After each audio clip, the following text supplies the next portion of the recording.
berbicara kritis atau kita ingin memberikan masukan ya, itu kan nggak boleh dengan landasan kebencian. Iya. Karena kalau kita landasan udah benci, orang benar pun kita anggap salah. Iya. Jadi contoh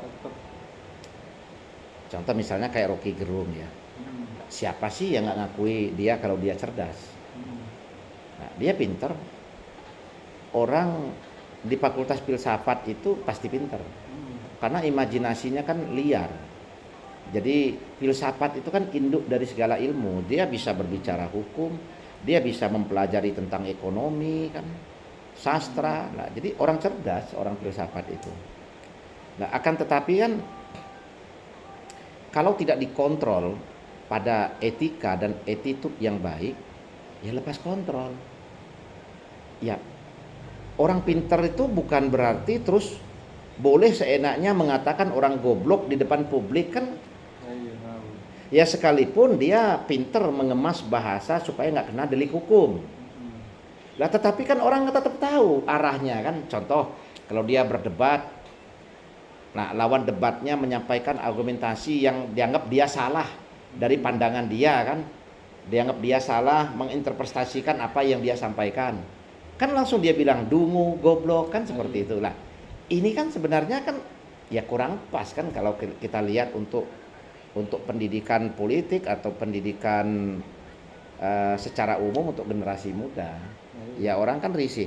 Cuman anehnya kan dia Nasrani. Tapi dengan keberanian dia menyatakan orang lain dungu, orang lain goblok ya. Ya sekalipun dikemas dengan kecerdasan yang dia miliki secara personal. Tapi dia kan malah diundang ke kampus-kampus Islam, pakai peci ya.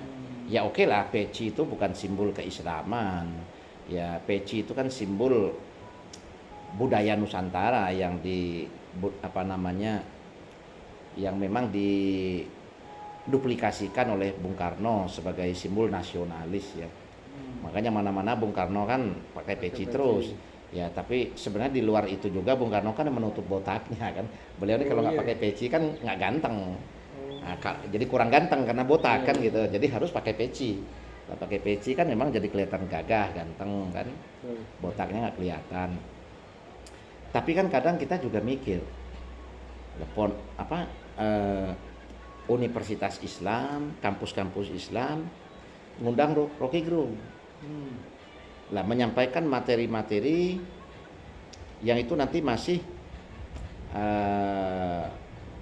dengan umbaran kata dungu, kebencian, menyerang kekuasaan, menyerang Jokowi kan.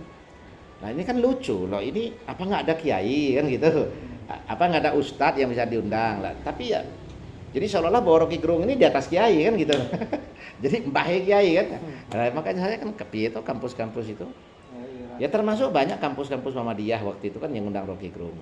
Padahal kalau kita mau jujur, sejelek-jeleknya Jokowi yang mereka serang, sebodoh-bodohnya Jokowi yang mereka anggap bodoh, lah mereka melupakan Jokowi ini 5 kali kontestasi berturut-turut tanpa jeda menang. Nah jadi sementara mereka apa pernah mereka ikut kontestasi kan? Lah yang pernah ikut pun nyatanya kalah terus kan.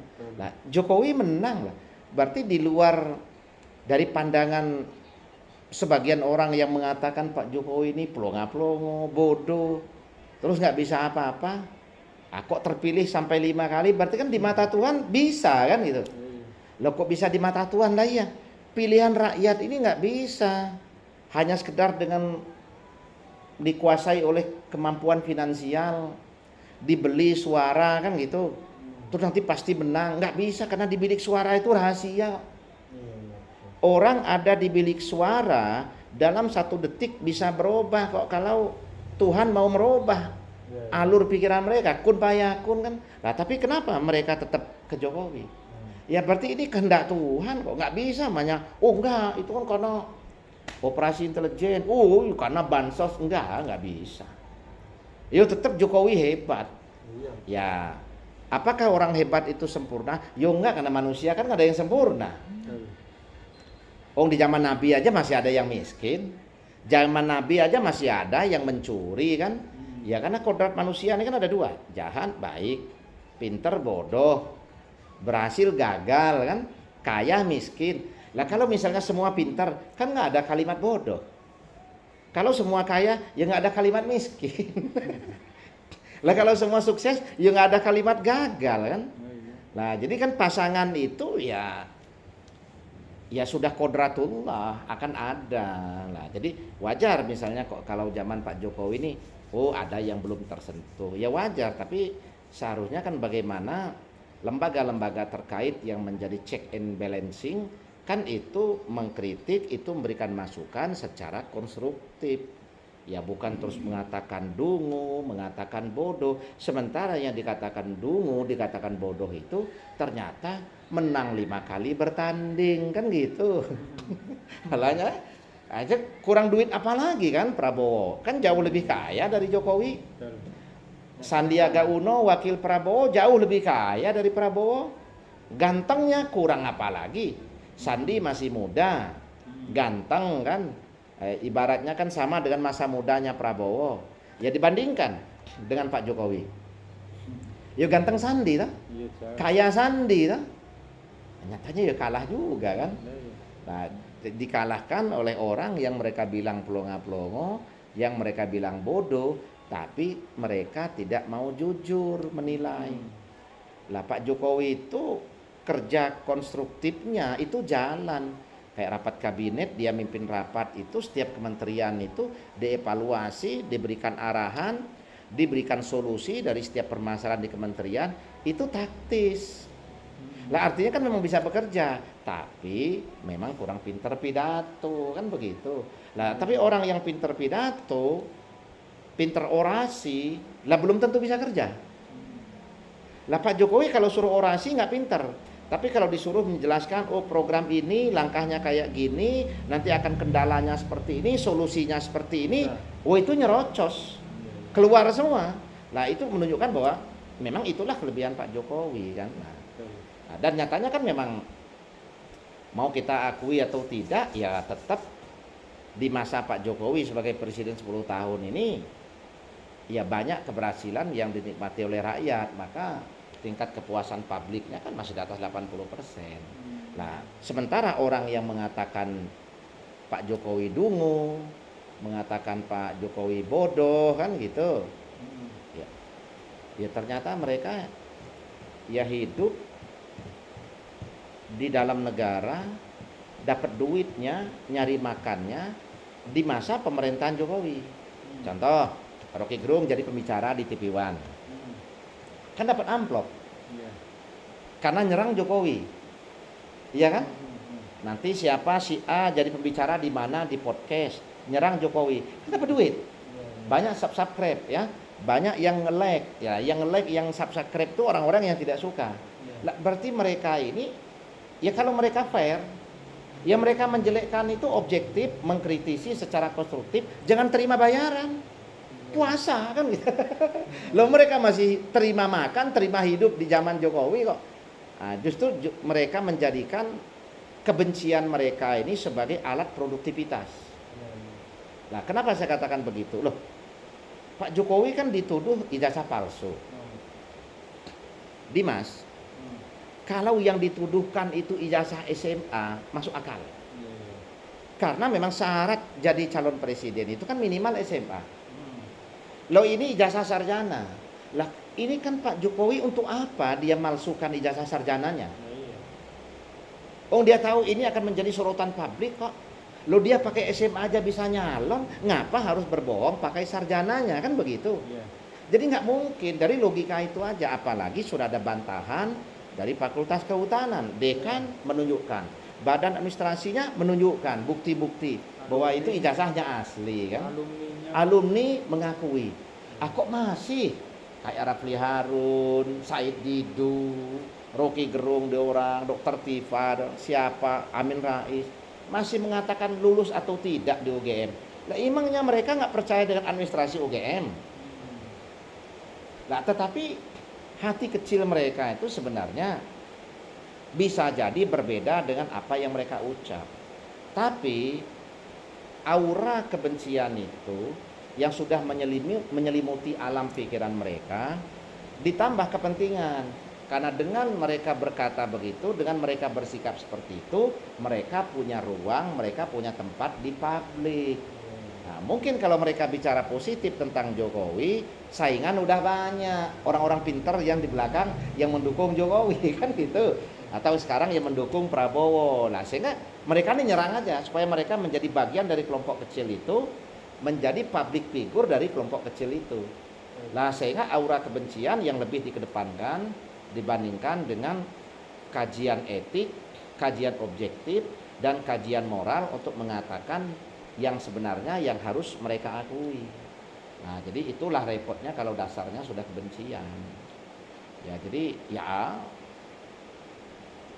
bener aja dikatakan salah, baik aja dikatakan jelek, apalagi kok agak-agak kurang baik, agak-agak kurang benar, wah ya lebih. Kalau bahasa Jawanya, tan soyo kan gitu.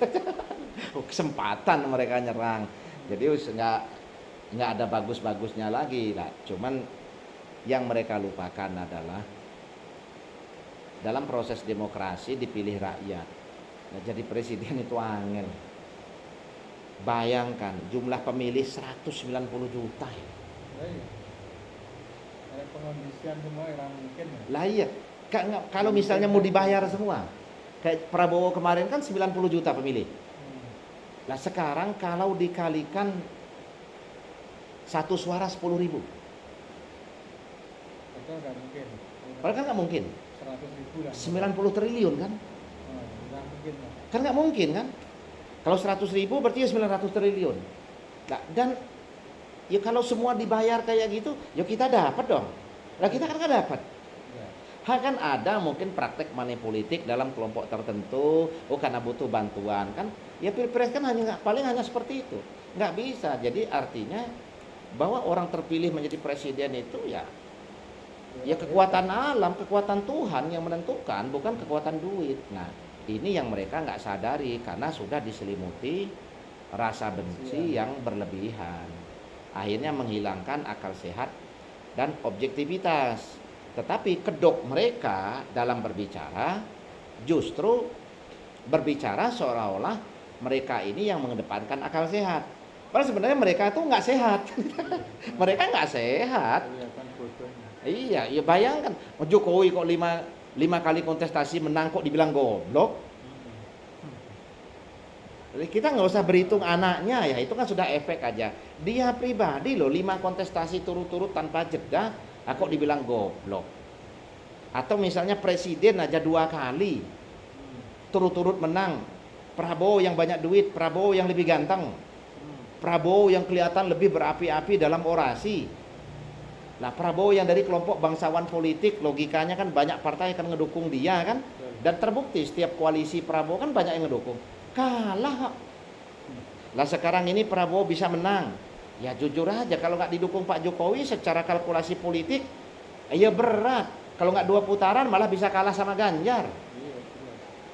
Nah, tetapi begitu dukungan Pak Jokowi ke sini lewat Mas Gibran, Pak Ganjar yang anjlok lah. Jadi ini sudah terbukti. Nah, jadi tapi masih aja dibilang orang goblok kan, dibilang orang pelongo-pelongo lah ya. Ya karena kebencian itu Dimas. Lah kalau kita ini kan enggak, kita ini kan kelemahan Pak Jokowi di sini. Tapi Pak Jokowi ada kelebihan. Lah, dasarnya akhirnya kita bagaimana berdamai dengan diri kita. Iya ya, Pak Jokowi kan manusia biasa. Nggak mungkin dong dia jadi presiden 10 tahun sempurna semua dia bangun. Ya nggak bisa, kenapa? Kita negara ini kan ada aturan main, ada tahapan, ada kapasitas anggaran yang harus disesuaikan. Jadi nggak bisa semua abrakadabra kayak main sulap. Uang dicepake duit misalnya 20.000 triliun aja, ya nggak selesai semua pembangunan, nggak selesai semua penataan tata kelola negara dalam 10 tahun kok. Ya karena kan yang dipimpin orang banyak. Sekarang mengatur semua kementerian dengan jutaan pegawai itu, ya kan nggak bisa sekaligus harus sesuai dengan apa yang diinginkan Pak Jokowi. Nah, Pak Jokowi kan bukan Tuhan. Nah, jadi apalagi memang kita semua ada keterbatasan. Nah, sehingga kan dari azas pemakluman kita bahwa itu manusia biasa juga, akhirnya kan kita ya kalaupun menyadari ada kelemahan, menyadari bahwa ada kekurangan, yaitu bagian dari kelemahan seseorang sebagai manusia yang tidak sempurna. Nah, tapi beda kalau kita sudah diselimuti kebencian. Oh yo enggak, yo kudu nih koyo gini. Oh kudu nih seperti ini kan ya. Ya emangnya malaikat kan begitu.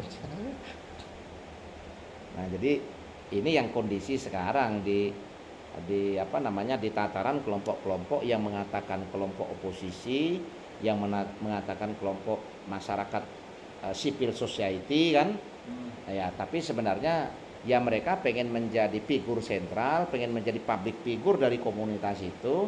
Lah sehingga ya kembali lagi ya cuan mereka dapat, tapi dari luar ring kekuasaan yang mereka rasakan.